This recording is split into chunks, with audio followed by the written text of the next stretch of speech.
Bismillahirrahmanirrahim. Assalamualaikum warahmatullahi wabarakatuh. Waalaikumsalam. Waalaikumsalam Waalaikumsalam warahmatullahi Waalaikumsalam wabarakatuh. warahmatullahi wabarakatuh. warahmatullahi wabarakatuh. Selamat pagi, salam sejahtera bagi kita semua. Syukur alhamdulillah. Mari kita panjatkan puja dan puji syukur kehadirat Tuhan Yang Maha Esa karena pada hari ini kita masih diberikan kesehatan, masih bisa bertemu kembali walaupun melalui Zoom meeting, tapi mudah-mudahan hari ini membawa keberkahan untuk kita semua. Sebelum presentasi dimulai, ada baiknya mari kita berdoa terlebih dahulu. Semoga semua yang kalian lakukan hari ini, semua yang kalian dapatkan hari ini bisa menjadi manfaat untuk kalian semua, untuk kita semua di masa yang akan datang. Oke, seluruhnya bersiap.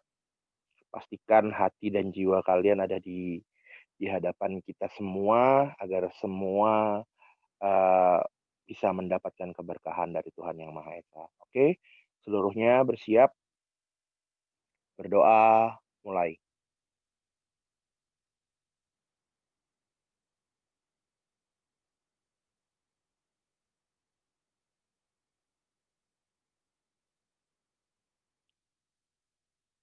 Oke, berdoa selesai. Baik, sebelum presentasi hari ini dimulai, yang pertama saya ingin sampaikan, saya ulangi kembali, karena memang ini harus jadi satu acuan untuk kalian. Yang pertama adalah terkait tugas presentasi ini nantinya pada akhir nanti sebelum UAS kalian akan mengumpulkan sebuah makalah di mana yang berisi tentang semua resum dari perkuliahan pengantar bisnis mulai dari bab 1 hingga terakhir. Kemudian dari resum presentasi setiap kelompok. Jadi pastikan nanti di setiap kelompok harus bisa bertukar akses. Bertukar akses maksudnya di sini semua hasil presentasi dari kelompok 1 bisa diberikan kepada kelompok 2 diberikan kepada kelompok 1 dan seterusnya. Jadi tukar menukar. Dan itu disusun yang rapi dalam satu kelompok, dalam file nantinya, kemudian nanti akan dijadikan satu nilai tambahan untuk kalian semua. Kemudian yang kedua, pastikan untuk pembuatan video, sekali lagi pastikan pembuatan video bisa kalian lakukan dengan maksimal, dengan sebaik-baiknya. Cukup kemarin dari kelompok 2, walaupun ini sekarang juga masih kelompok 2. Kelompok 2 yang pertama kemarin tentang kewirausahaan bisnis kecil itu videonya masih cukup ya bisa dibilang tidak terlalu maksimal karena ada kendala beberapa dan moderator pun juga masih belum maksimal untuk memperkenalkan setiap anggotanya. Dan saya berharap mulai hari ini kalian dan semua yang belum maju untuk presentasi harus dipersiapkan dengan baik. Tingkatannya adalah saya berharap moderator punya kualitas komunikasi yang baik. Jadi sebisa mungkin kalau memang kalian masih susah untuk menalar ucapan-ucapan atau mungkin kata-kata dan kalimat, bisa kalian susun dengan ditulis atau diketik. Jadi kalian bisa baca dulu, kemudian kalian diskusikan kepada satu tim. Jadi moderator saat berbicara di awal, terus kemudian di tengah sampai akhir, itu semuanya tersusun dengan rapi. Begitu juga narasumber juga harus bisa menyampaikan semua sumber referensi dan semua presentasi-presentasi dari setiap materinya harus jelas. Dan saya berharap tolong tetap boleh menggunakan referensi lain selain buku pengantar bisnis, misalnya contoh yang bisa dicontohkan dalam sebuah teori tertentu, bisa kalian gunakan referensi yang lain dari buku selain buku pengantar bisnis, ya. Itu nilai plus buat saya. Kemudian yang kedua adalah attitude. Kenapa saya mengharuskan audiens untuk mute video? Karena saya ingin benar-benar menilai satu tim dalam presentasi. Jadi per orangnya akan saya beri nilai paling rendah adalah 75. 75 itu sudah buruk, artinya, punya punya attitude yang kurang baik, kerapian, dan lain sebagainya. Jadi maksimalkan nilai nilai dari saya untuk penilaian anggota dan tim itu di angka 90 ke atas, ya, itu. Terus kemudian video dipersiapkan paling lambat 1 hari setelah presentasi. Jadi kalian bisa kirim maksimalnya adalah H+1 setelah presentasi. Jadi tolong didiskusikan dengan baik. Pak, boleh misalnya dikasih, judul di videonya mungkin, pakai, apa namanya, semacam box text atau apa sebelum presentasi dikasih, mungkin seolah-olah biar seperti, video record YouTuber atau apa, boleh disusun sebaik mungkin lalu dikirimkan ke drive saya. Jadi akan dikelola nanti oleh Mas Anugrah, tadi yang sudah saya sebutkan di WA. Beliau nanti yang akan mengelola semua, editing dan record untuk setiap kali kita pertemuan di Zoom dan video kalian. Oke, itu saja. Terima kasih. Mudah-mudahan, presentasi hari ini berjalan dengan lancar. Oke, moderator silahkan. Assalamualaikum warahmatullahi wabarakatuh. Yang terhormat Bapak Farhan selaku dosen pembimbing pada mata kuliah pengantar bisnis serta teman sejawat kelas yang saya banggakan. Saya Muhammad Ramah selaku moderator dari kelompok 2. Sebelumnya terlebih dahulu akan memperkenalkan anggota kelompok 2. Untuk narasumber Nahda Naila Raihana, Dea Safira Zahra, Faris Al-Farizi, Muhammad Khairul Iqbal, Muhammad Farhan Karim, dan Nabila Maharini Sapitri. Untuk notulennya Dias Handika. Dan selanjutnya materi memahami konteks bisnis global akan dipresentasikan oleh narasumber Nahda Naila. Untuk Nahda Naila dipersilakan.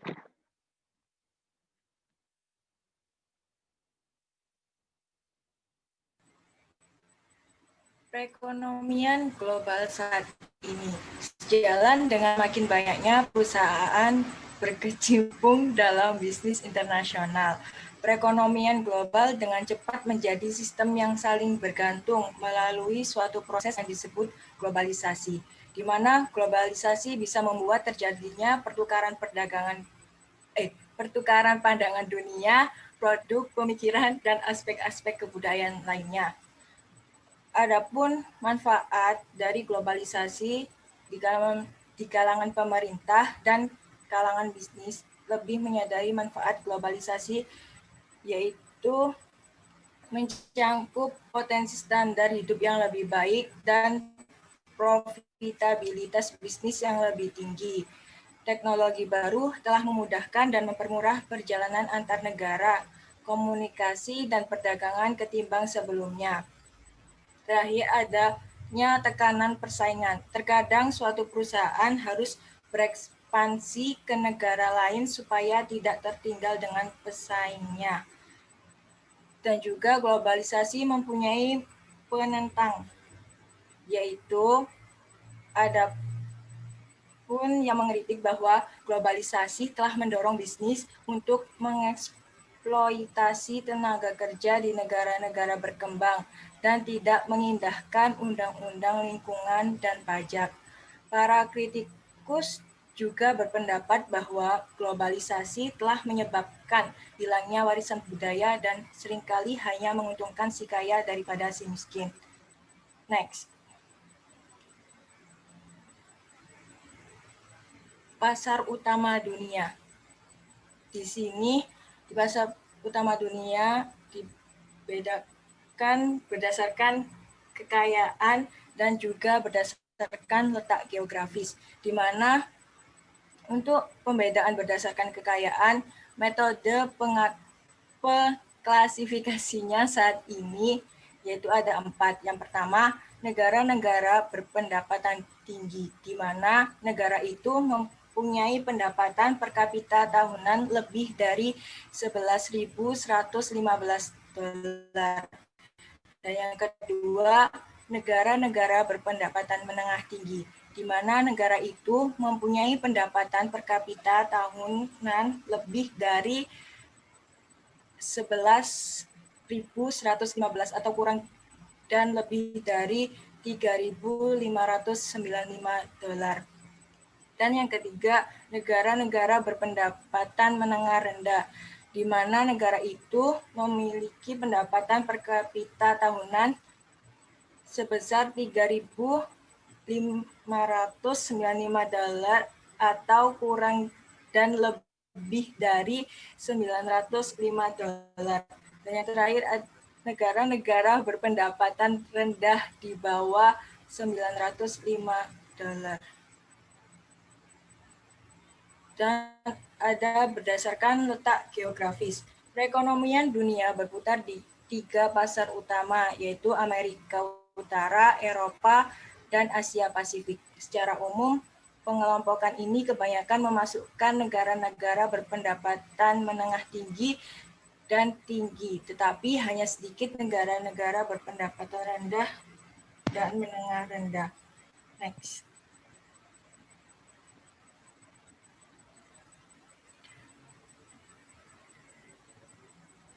Next.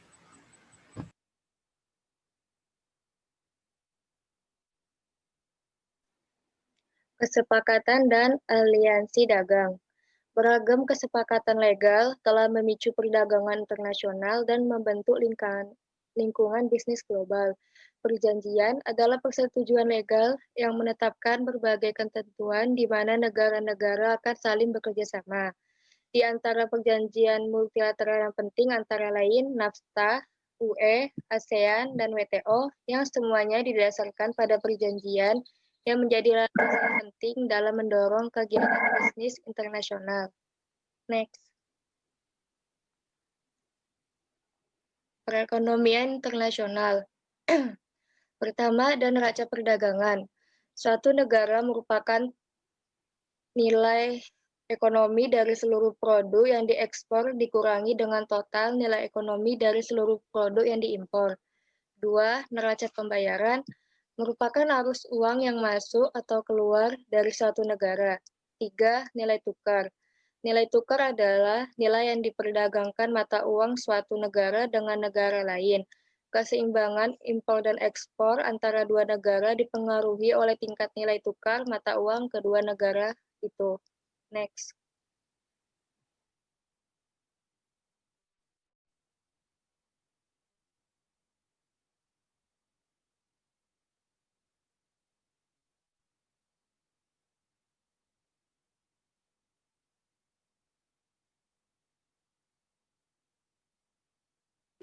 Untuk bentuk keunggulan bersaing. Keunggulan absolut terjadi apabila satu negara dapat memproduksi barang lebih murah dan berkualitas tinggi. Contohnya adalah banyak pengamat yang melihat atau mendengar ataupun pernah merasakan bahwa kopi di Prancis lebih baik dari negara manapun. Tapi ada juga yang berpendapat bahwa kopi di California, Amerika Serikat juga bisa lebih baik dari kopi Prancis tersebut. Yang kedua adalah komparatif. Apabila dapat memproduksi barang tersebut secara lebih efisien dan lebih baik. Contohnya saja kita ambil dari Jepang.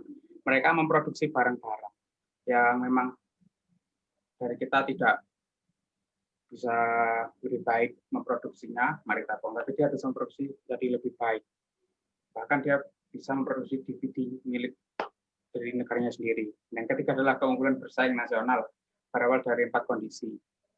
Jika 4 kondisi ini telah terpenuhi, maka tersebut akan mengalami keunggulan bersaing nasional yang meningkat. Contohnya aja Jepang, karena mempunyai sumber daya alam yang tinggi dan produksi yang tinggi serta rendahnya pengeluaran, akhirnya banyak permintaan terhadap barang-barangnya, yaitu salah satu mobil. Next.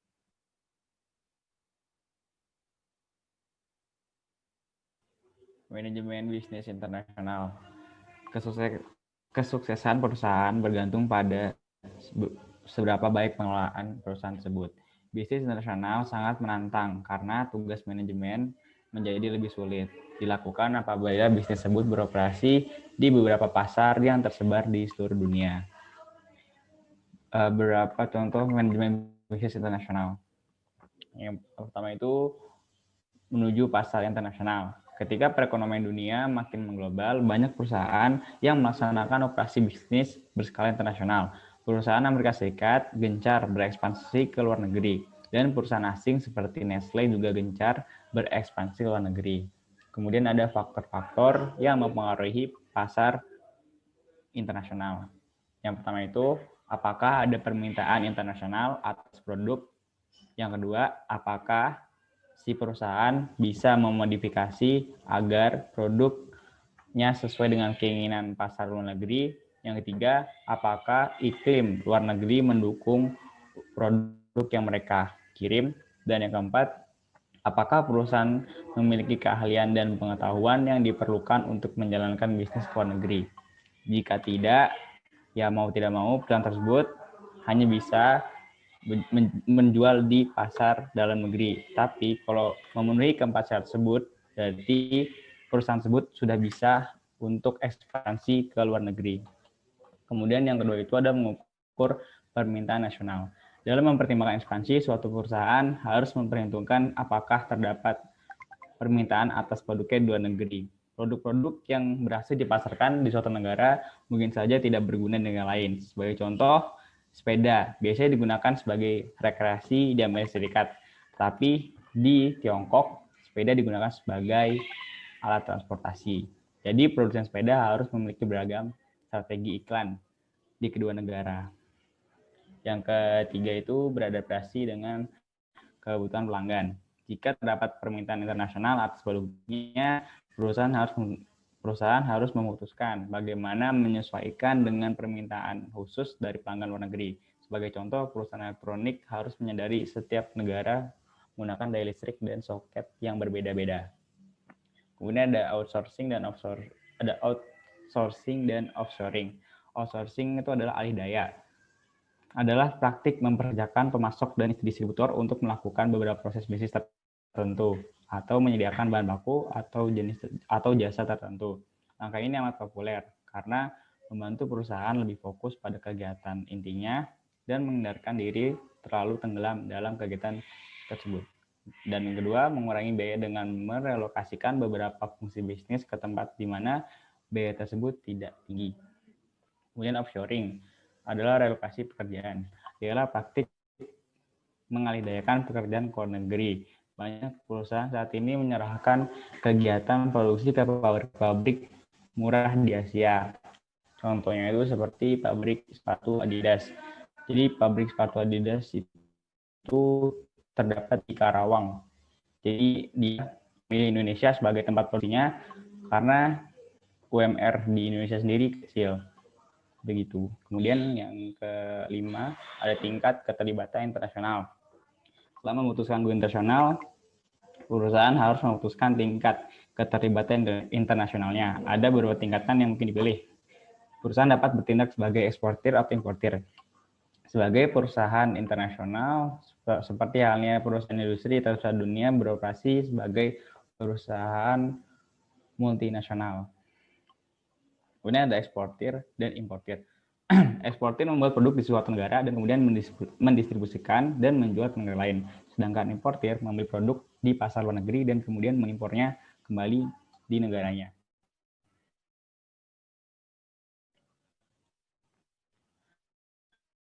Yang terakhir itu ada perusahaan nasional. Saat ekspor oleh pengalaman dan berkembang, banyak diantaranya naik kelas ke tingkat berikutnya. Perusahaan internasional bisa saja berskala besar, tetapi pada dasarnya masih merupakan perusahaan domestik yang beroperasi secara internasional.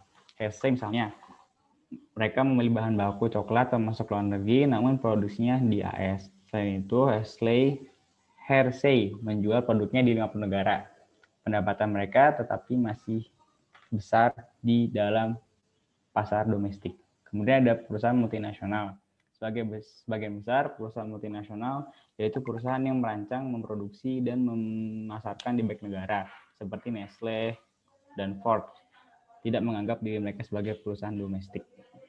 Kita tidak bisa meremehkan dampak ekonomi dari keberadaan perusahaan multinasional. Pada 2012, 500 perusahaan menghasilkan 24,9 triliun dolar dan 1, triliun dolar dimiliki oleh pemilik.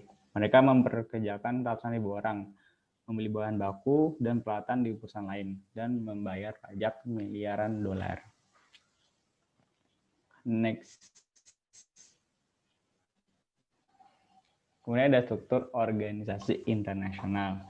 Tingkat keterlibatan berbeda-beda. Dalam bisnis internasional membutuhkan jenis struktur organisasi yang berbeda pula. Struktur yang dapat membantu koordinasi kegiatan-kegiatan tidak akan bisa mengakomodasi kegiatan-kegiatan yang dilakukan perusahaan multinasional. Kita akan meninjau spektrum organisasi.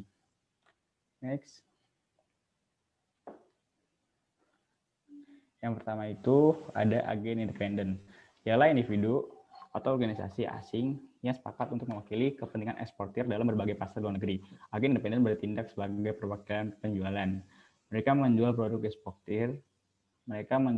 eksportir, menagih pembayaran, serta memastikan pelanggan merasa puas. Yang kedua itu ada kesepakatan pembelian lisensi. Perusahaan yang mencari keterlibatan yang lebih besar dalam bisnis internasional mungkin dapat memilih kesepakatan berbagai lisensi. Kesepakatan pembelian lisensi adalah perjanjian di mana salah satu perusahaan mengizinkan perusahaan lain untuk menggunakan nama mereknya, prosedur operasinya, atau teknologinya.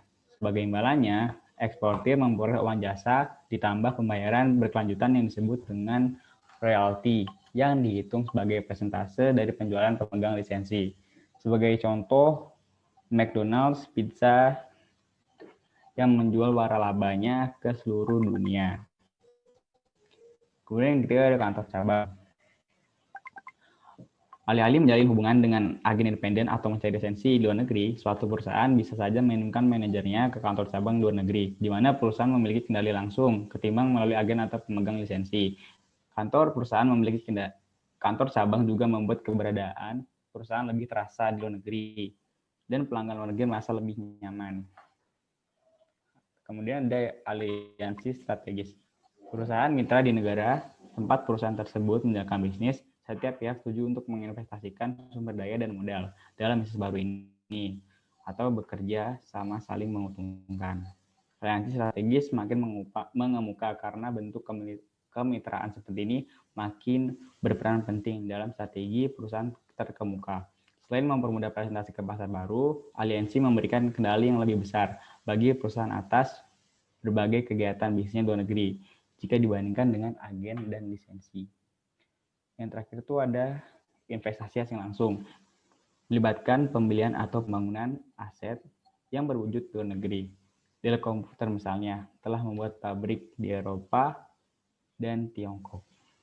Next.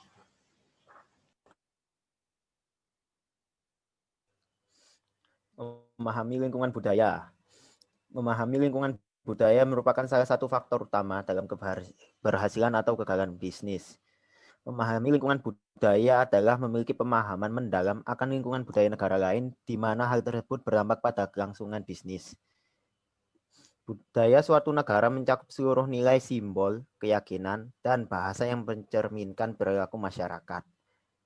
Contohnya adalah bisnis Hong Kong. Saat pertama kali buka tidak menonjol karena tidak memiliki budaya dari seperti corak-corak dari budaya Hong Kong tersebut.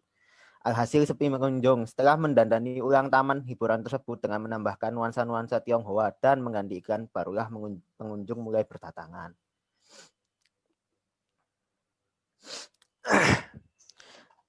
Satu, nilai, simbol, keyakinan, dan bahasa. Nilai budaya dan keyakinan seringkali jarang terucap. Keduanya telah mendarah daging oleh masyarakat yang tinggal di suatu negara. Faktor-faktor budaya tidak serta-merta menimbulkan masalah bagi manajer ketika budaya kedua negara tidak jauh berbeda. Kesulitan terjadi ketika ada kesenjangan besar antara budaya asal manajer dan budaya asal negara tempat bisnis dijalankan.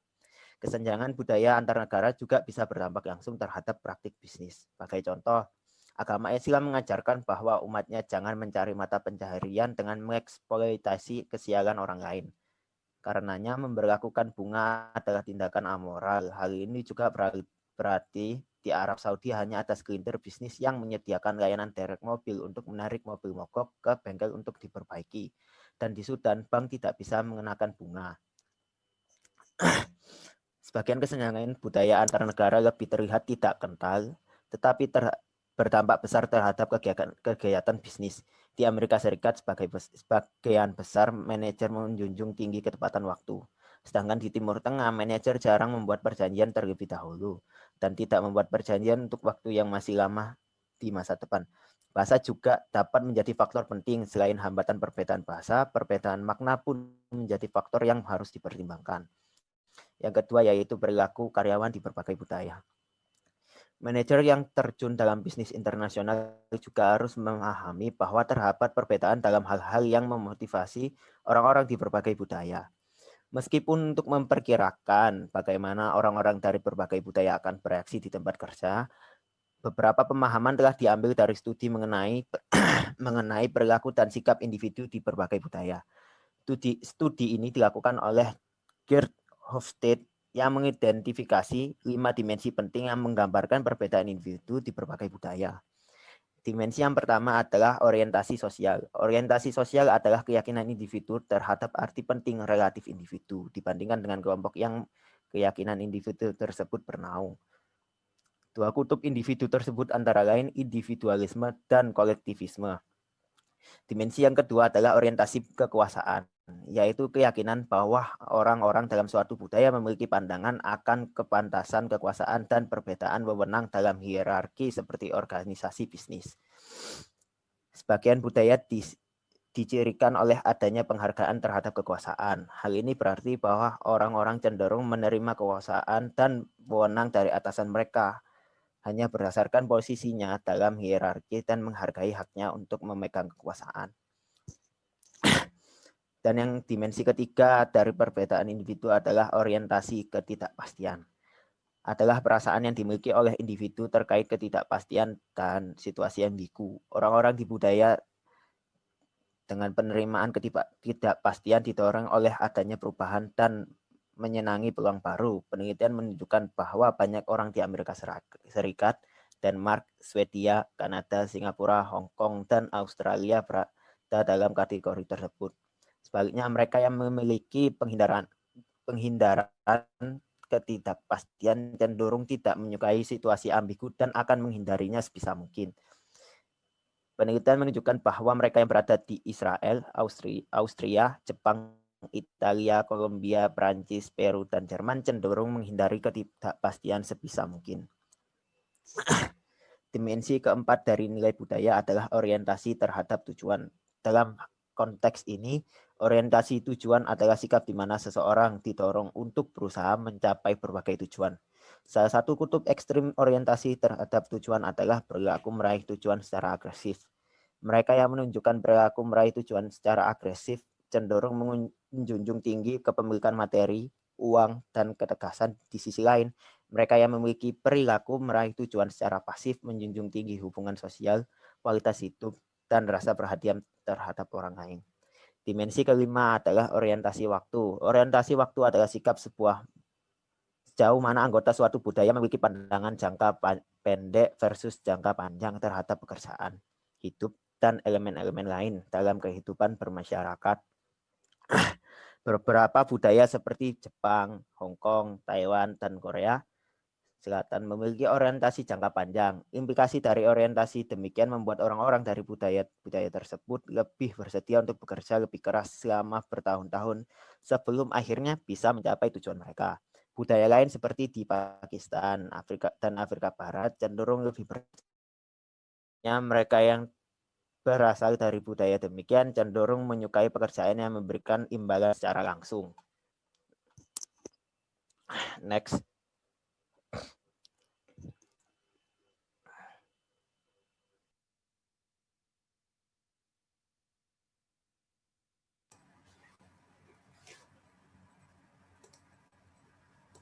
Hambatan perdagangan internasional. Hambatan perdagangan internasional ada dua. Yang pertama, perbedaan ekonomi.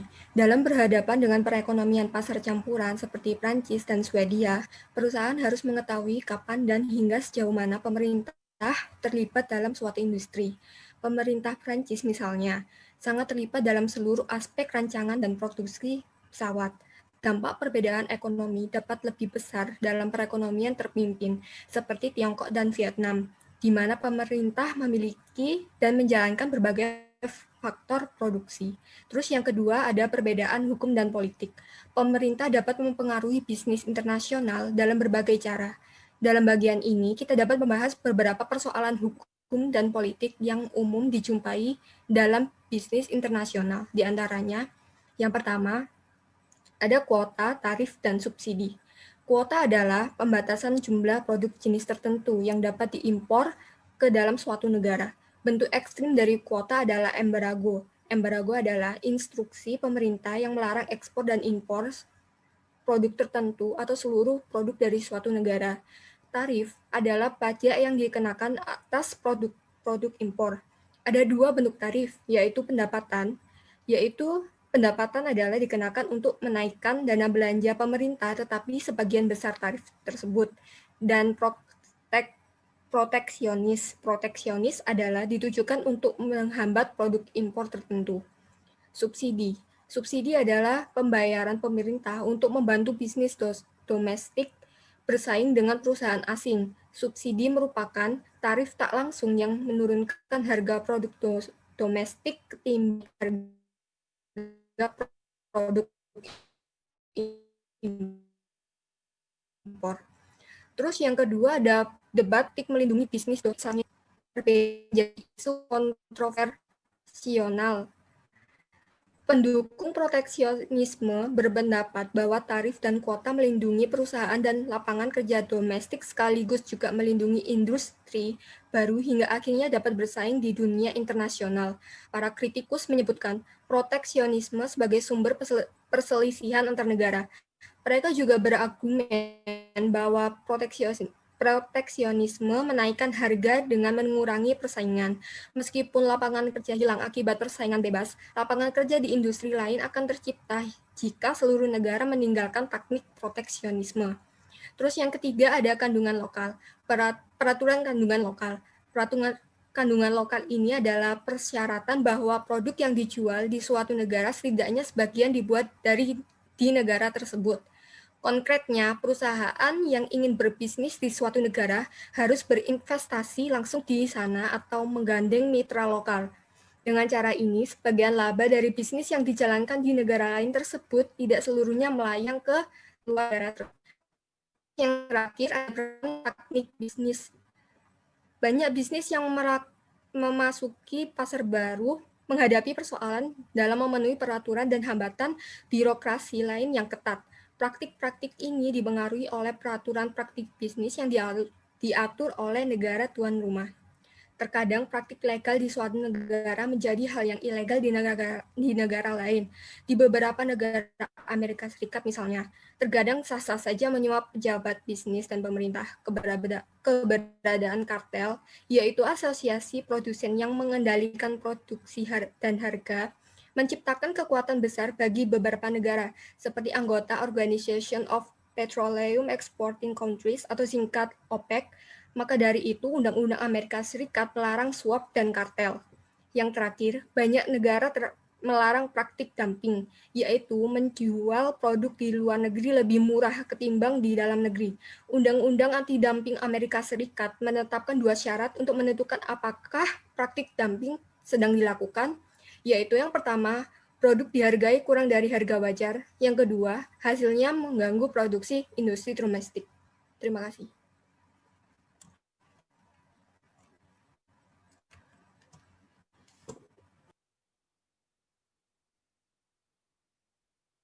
Kurang dari kelompok kami, apabila ada salah kata, wassalamualaikum warahmatullahi wabarakatuh.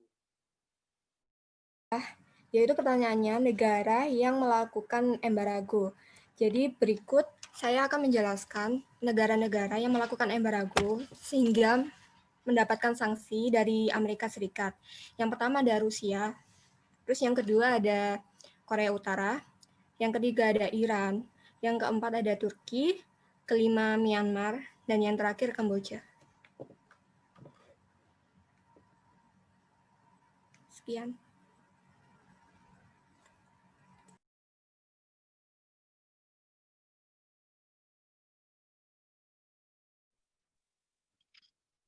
Oke, terima kasih Mbak Nabila. Berikutnya pertanyaan kedua, langsung narasumber. Ya Pak, saya mau izin menjawab. Ya, pertanyaannya silakan diangkat di kamera. Kelihatan tidak?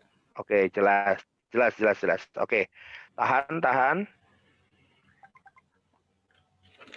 Saya mau Oke, menjawab silakan Iqbal. pertanyaan dari Ayub. Negara kita kan negara berkembang. Bagaimana cara negara berkembang ini supaya bisa menyaingi negara maju dalam bisnis internasional?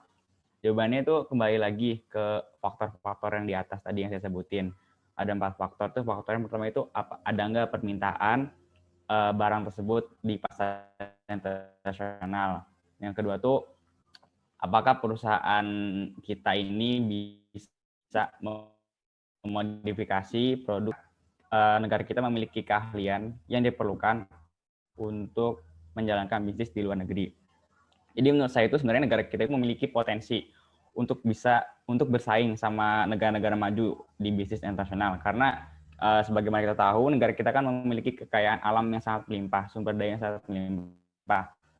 Kita bisa memodifikasi kekayaan alam ini dengan menjadikan suatu barang yang memiliki nilai, yang memiliki manfaat, yang memiliki kegunaan, dan efisien.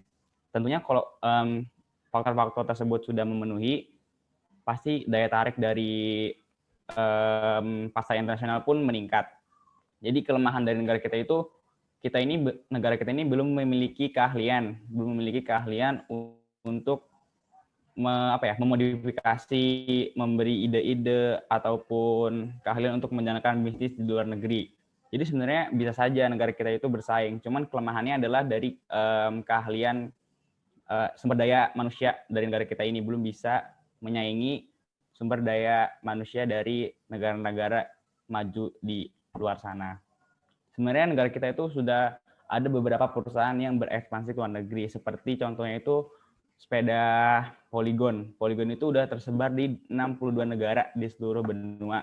Bahkan tuh di Jerman itu di Polygon itu sudah memiliki 50 toko. Nah, seperti itu. Namun hanya sedikit dari banyaknya perusahaan di Indonesia yang berani untuk berekspansi ke luar negeri. Banyak perusahaan yang belum memiliki keberanian untuk berekspansi ke luar negeri dan sedikit untuk memiliki ide-ide supaya pasar internasional itu tertarik dengan produk yang dipasarkan gitu. Mungkin seperti itu Pak, jawaban dari saya. Betul, good. Oke. Berikutnya pertanyaan ketiga, silahkan narasumber berikutnya. Saya Dea Safira. Di sini saya akan menjawab pertanyaan dari Zakia Nur Azizah.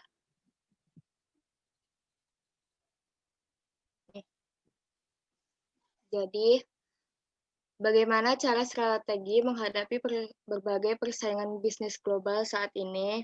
Sebenarnya ada banyak caranya. Salah satunya seperti pemilihan produk. Produk yang kita pilih harus mampu bersaing dalam segi kualitas. Yang kedua, penetapan harga. Kita juga dapat menggunakan sistem dumping dan harga kompleks. Ketiga, moving, sharing, dan innovating. Yang keempat, strategi pemasaran. Gunakan iklan yang efektif dan kreatif. Kelima, keunggulan lokasi. Keenam, mengembangkan modal manusia. Pengembangan modal manusia merupakan hal yang sangat penting. Kita dapat melakukan seperti program pelatihan dan pengembangan, karena SDM yang berkualitas akan menghasilkan produk yang berkualitas. Nah, itu yang dapat saya sampaikan. Terima kasih. Oke, terima kasih. Tadi ada Nabila, kemudian ada Iqbal dan Safira. Oke, terima kasih. Jawabannya cukup jelas dan berkualitas sesuai dengan apa yang kalian presentasikan. Baik, untuk 3 pertanyaan sudah, kemudian nanti semua yang sudah dipresentasikan hari ini bisa kalian cek lagi di presentasi. Untuk presentasi, saya rasa tidak ada kekurangan untuk slide dan lain sebagainya cukup. Jadi penilaian saya untuk presentasi kalian bagus untuk hari ini. Dan ini adalah kelompok 2 untuk presentasi yang materi keduanya atau materi terakhirnya.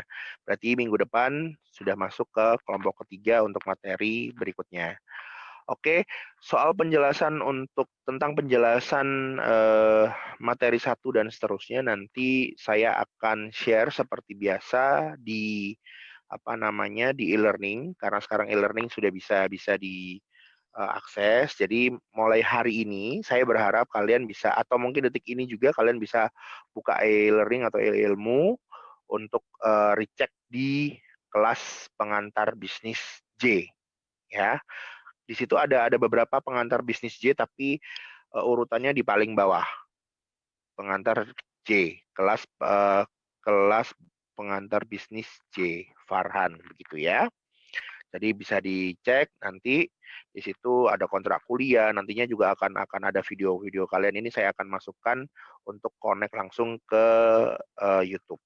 Termasuk nanti dalam minggu ini saya akan share semua materi yang saya jelaskan, setiap materinya insya Allah, setiap materi dari yang sudah ada di kontrak kuliah satu persatu, guna untuk dijadikan acuan sebagai bahan kuis UTS dan UAS. Jadi kalian harus tetap update informasi dari Classroom, dicek juga di Google Classroom, kemudian cek juga di akses juga di e-learning. Jadi semua di situ bisa diunduh, dan yang paling penting harus bisa akses e-ilmu.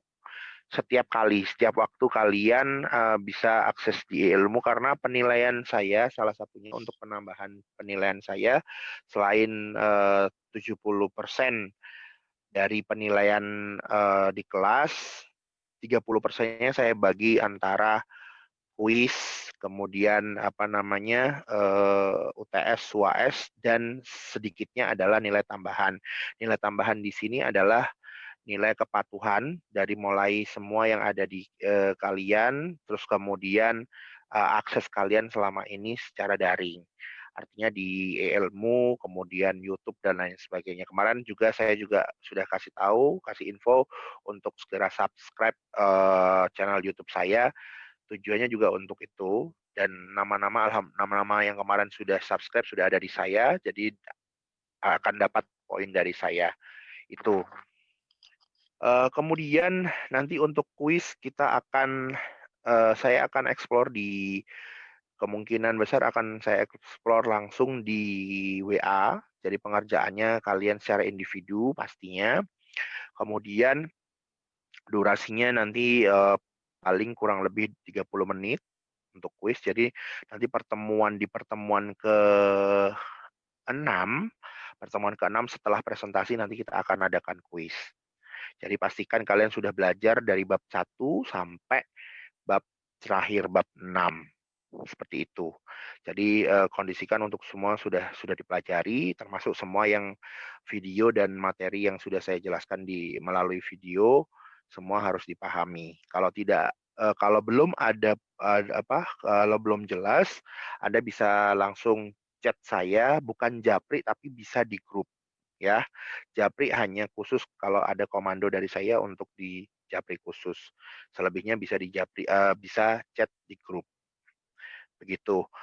Jadi nanti kuis akan kita adakan di pertemuan ke-6. Jadi nanti tolong disiapkan semuanya, kalian harus bisa disiapkan, dan rajin-rajinlah untuk mengakses semua teori-teori yang sudah kalian presentasikan dan saya jelaskan selama ini di Google dan di Wikipedia dan lain sebagainya, jangan blok. Bisa kalian cek contoh-contohnya misalnya tentang konteks global, bisnis global itu seperti apa. Di Google tuh banyak, bisa kalian cari yang sumbernya jelas, website bukan blogspot, tapi website, bisa bisa e-jurnal boleh, bisa dalam bentuk penelitian juga boleh. Jadi untuk memperkaya memperkaya isi pemikiran kita, pemikiran kalian untuk bisa menerjemahkan contoh dari setiap teori atau setiap materi yang ada. Itu. Oke, selain 3 pertanyaan sudah selesai, silakan ada pertanyaan lagi dari audiens mungkin seputar tentang tadi ketentuan video, kemudian presentasi, penilaian presentasi dan lain sebagainya, atau mungkin ada hal yang lain, silakan ditanyakan di sini.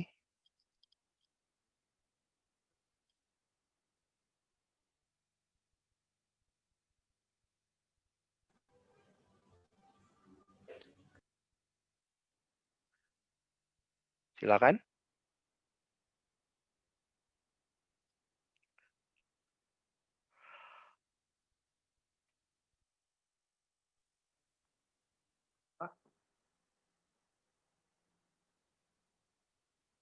Ya. Silakan.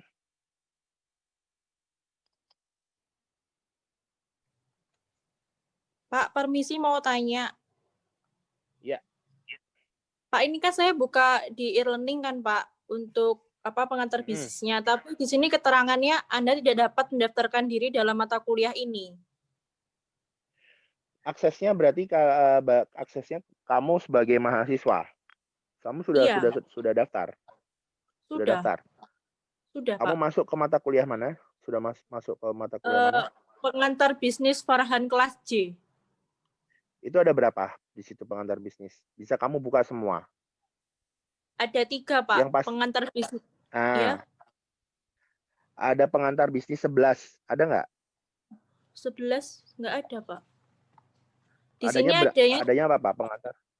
Pengantar bisnis Farhan, pengantar bisnis Farhan Hadi Azhari, sama pengantar bisnis Farhan kelas J. Yang terakhir coba kamu buka. Ya, itu saya sudah buka, Pak. Tulisannya itu, Anda tidak dapat mendaftarkan diri dalam mata kuliah ini. Yang di atas sudah juga? Yang kedua? Belum, Pak. Yang kedua sama, Pak. Yang kedua sama. Berarti memang aksesnya dari saya. Jadi nanti untuk semuanya bisa kalian akses. Bentar, saya buka untuk e-learningnya biar kalian bisa masuk.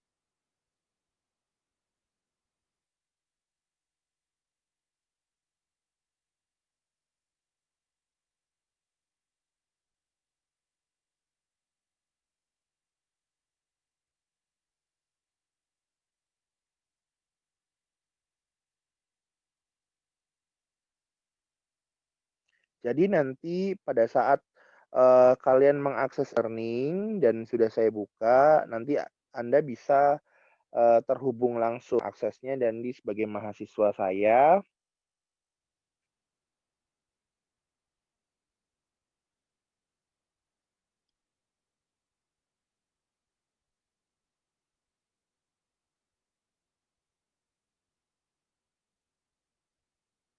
Oke, Mbak, coba lagi. Silakan di pengantar bisnis Farhan kelas C. Iya, Pak, sebentar.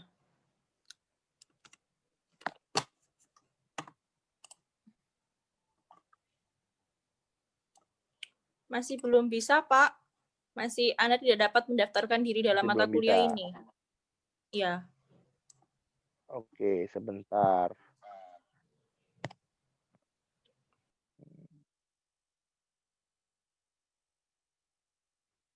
Apa kamu masuknya pakai emailmu sendiri atau? Ini email yang saya pakai ke matkul lain juga, Pak. Oke.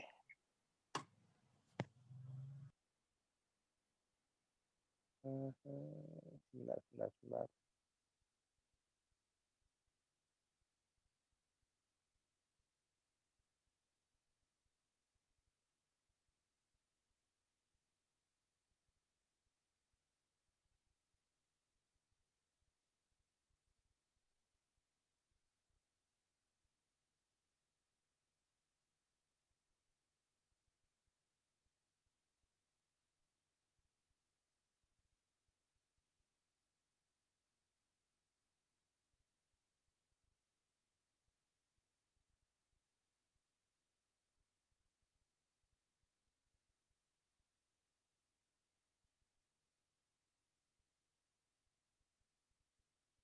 Ini sudah saya buka di pengantar bisnis Farhan yang kelas J, Mbak. Sudah. Sebentar Pak, saya coba lagi.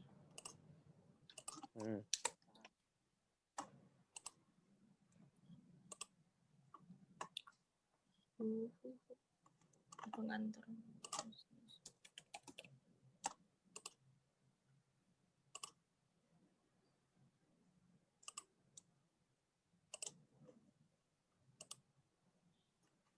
Masih sama, Pak. Masih belum bisa masuk. Harusnya bisa diakses. Mungkin teman-teman yang lain ada kendala, silakan coba akses. Nggak bisa, Pak. Tapi ada kalau masih belum bisa. Ya, sama nggak bisa, Pak. Bisa, Pak. Tulisannya Anda tidak dapat mendaftarkan Nggak diri bisa. dalam mata kuliah ini. Kayak gitu, iya. Kalau pengantar bisnis J bisa, Pak. Yang pengantar bisnis J? Iya, tapi nggak ada tulisannya Pak Farhan. Bentar. Kita cek.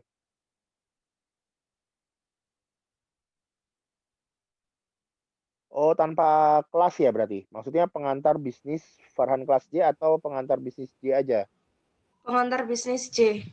Pengantar bisnis J. Pengantar bisnis J. Oke. Itu bisa diakses? Bisa. Bisa. Keluar semua kontrak kuliahnya? Masih pertemuan kedua? Belum join sih, Pak.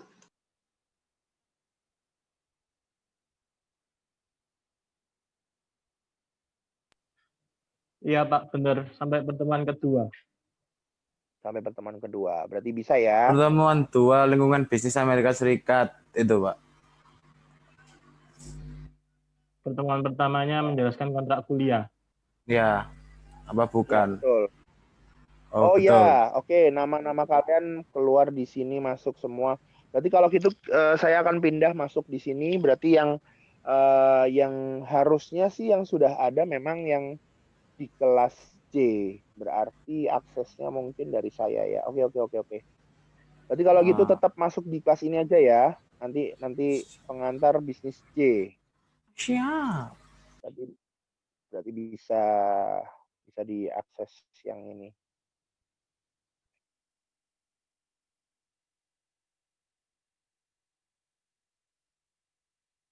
Oke. Ada pertanyaan lagi?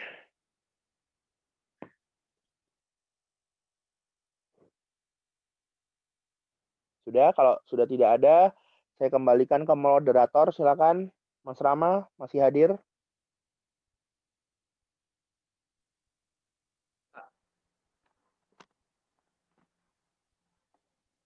Halo.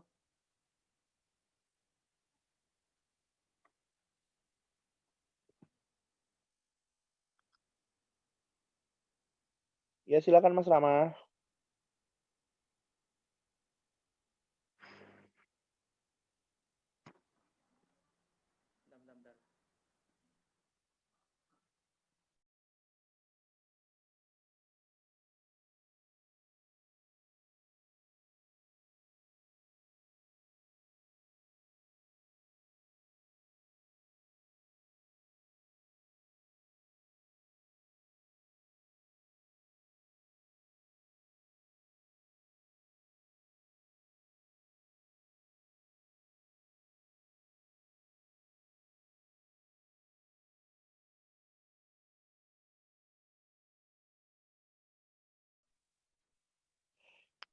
Editor close record dulu.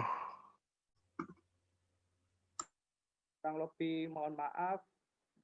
lebih dari kelompok kami, mohon maaf apabila ada salah kata. Assalamualaikum warahmatullahi wabarakatuh.